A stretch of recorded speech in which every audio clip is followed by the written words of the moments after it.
2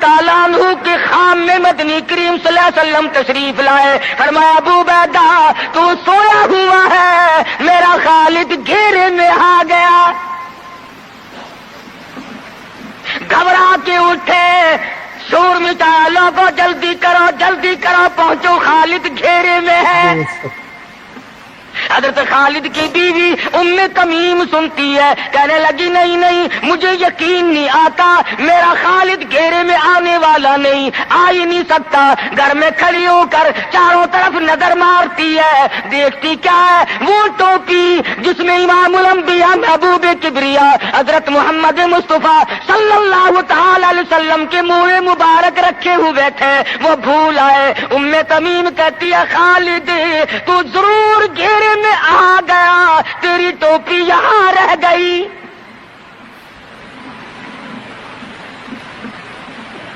ام تمیم نے ٹوپی لے کر کے شور نہیں مچایا, کپڑے نہیں پھاڑے, چہرہ نہیں نوچا, ابو عبیدہ کے پاس نہیں آئی, بغل میں ٹوپی دبائی, برقع اوڑھا, گھوڑے پہ سوار ہوئی, تلوار لے کر گھوڑے کو سر پٹ چھوڑ دیا. صحابہ دیکھ رہے تھے, ارے یہ کون ہے, یہ کوئی جاسوس معلوم ہوتا ہے, اسے پکڑو.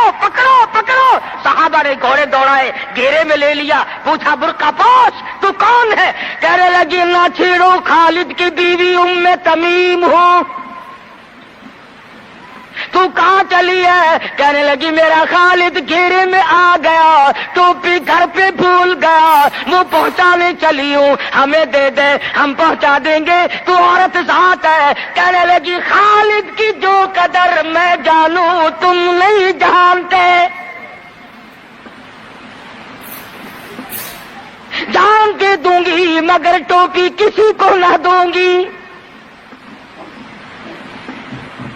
نکل پڑی, آ کے دیکھا تلواریں چل رہی ہیں, گاجر مولی کی طرح آدمی کٹ رہے ہیں, حضرت خالد بن ولید بیچ میں ہے. ام تمیم نے تلوار نکال کر چلانی شروع کر دی, گاجر کی طرح لوگوں کو کاٹ مارا.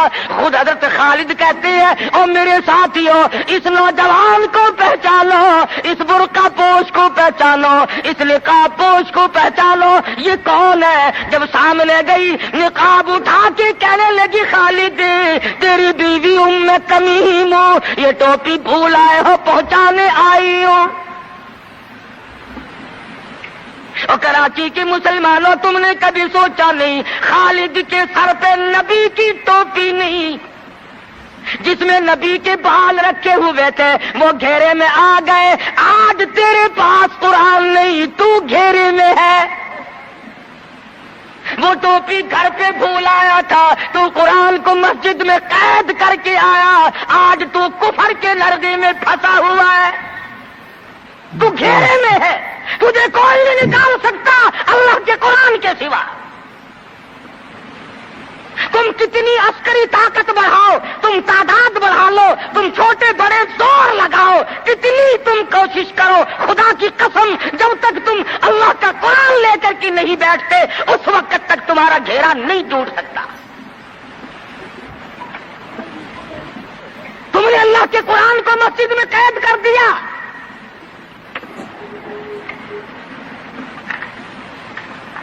نہ اس کو عوام صدر میں جگہ دی, نہ مارکیٹ میں جگہ دی, نہ محلے میں جگہ دی, نہ برادری میں جگہ دی, نہ خاندان میں کوئی جگہ دی. تمام کو اکٹھا کر لو گے, اللہ کے قرآن کو پوچھنے والا کوئی نہیں. کون پوچھے؟ حضرت خالد تو صرف ٹوپی بھول کر آئے تھے, ہم نے قرآن ہی بھلا دیا, نبی کی سیرت کا آئینہ بھلا دیا. خدا کی قسم نبی نے امانت تمہارے سپرد کی ہے, میدان حشر برپا ہوگا اور اللہ کا پیغمبر کھڑا ہو کر تم سے مطالبہ کرے گا, لاؤ میری امانت کہاں ہے. کچھ لوگ کہیں گے اور جی ہم تو عشق کی وجہ سے ایسا کر بیٹھتے ہیں, محبت میں ہمیں پتہ ہی نہیں چلا قرآن کہاں رہ گیا. محبت میں ہمیں پتہ ہی نہیں چلا قرآن رہ کہاں گیا. اور تجھے کیسی محبت ہے, تجھے کیسا عشق ہے کہ تجھے آج تک پتہ نہیں چلا. عشق تو صحابہ کرام کو تھا. مدینہ منورہ ہے، اللہ پاک ہر مسلمان کو مدینہ پاک کی زیارت نصیب فرمائے۔ خدا کی قسم، مدینے کی ہوا میں جو خوشبو ہے تمہاری، وہ کستوری میں نہیں ہو سکتی، وہ مشک میں نہیں ہو سکتی، وہ عنبر میں نہیں ہو سکتی، وہ زعفران میں نہیں ہو سکتی۔ ارے مدینے کی ہوا میں جو خوشبو ہے، جو گنبد خضرا سے ٹکرا کر آتی ہے، اس ہوا میں خوشبو بھی نرالی ہے۔ اسی لیے قرآن کریم اعلان کرتا ہے، فرمایا وَكَمْ أَهْلَكْنَا قَبْلَهُمْ مِنَ الْقُرُونِ، میری زمین پہ فساد نہ کرو، میری زمین پہ انتشار نہ پھیلاؤ، میری زمین پہ قتل و غارت نہ پھیلاؤ۔ زمین میری ہے، تیری نہیں، تیرے باپ کی نہیں۔ میں اپنی بے نیازیوں پہ جب آؤں گا پھر افراد کی بات نہیں، خاندان اور قبیلوں کی بات نہیں۔ وَكَمْ أَهْلَكْنَا قَبْلَهُمْ مِنَ الْقُرُونِ، میری بے نیاز ذات وہ ہے، میں ملکوں کے نام و نشان مٹا دیا کرتا ہوں۔ فَأَخَذَتْكُمُ الصَّاعِقَةُ وَأَنْتُمْ تَنظُرُونَ، جبریل امین نے چیخ ماری، ساری قوم کے جگر پھٹ گئے۔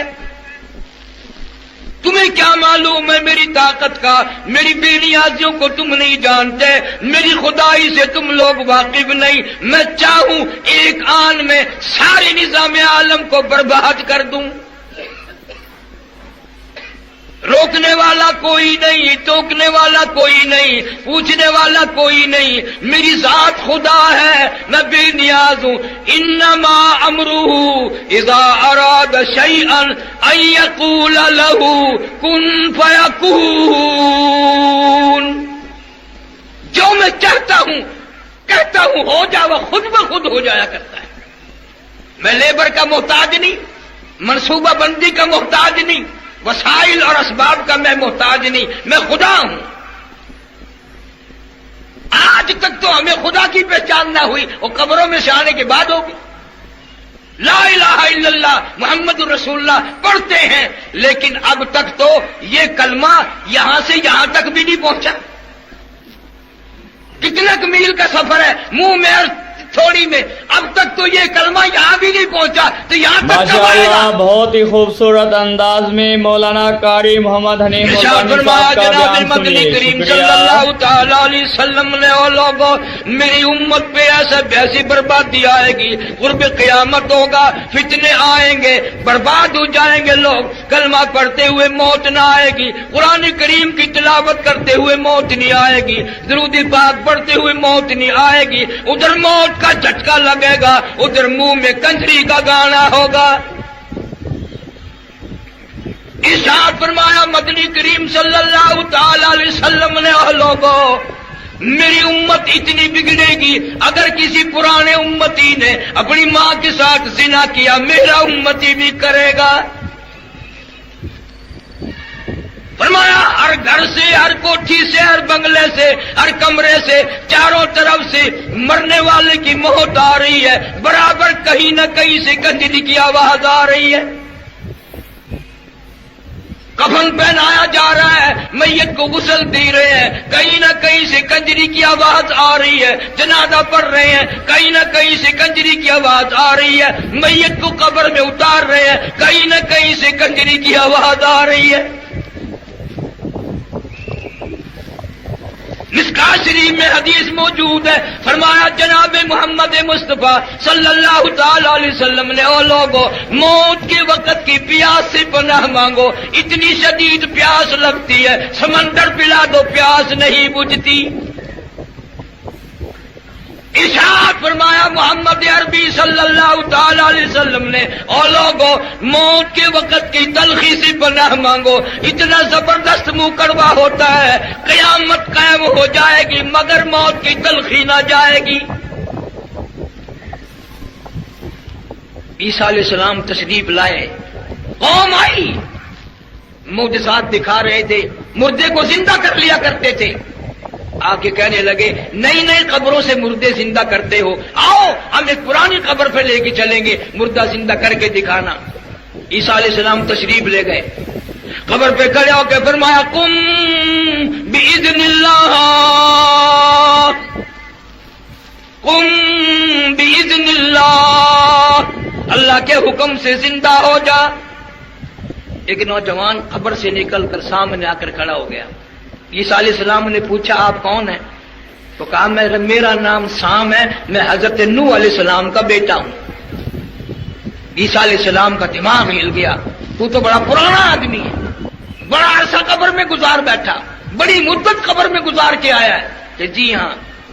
تو عیسیٰ علیہ السلام نے فرمایا ملاقات تو اللہ نے کرا دی، قبر کا کچھ حال بتا، قبر کا کوئی منظر بتا، قبر کی کوئی خبر بتا، قبر کی کچھ اطلاع دے، وہاں بنتی کیا ہے۔ علماء کرام نے لکھا وہ نوجوان رونے لگا اور کہنے لگا او عیسیٰ علیہ السلام آپ کو قبر کی پڑی ہے، قبر کا حال معلوم کرنا چاہتے ہو، قبر کا منظر معلوم کرنا چاہتے ہو، قبر کی خبر معلوم کرنا چاہتے ہو، آپ مجھ سے پہلے یہ کیوں نہیں پوچھتے کہ موت کا جھٹکا کتنا شدید ہے۔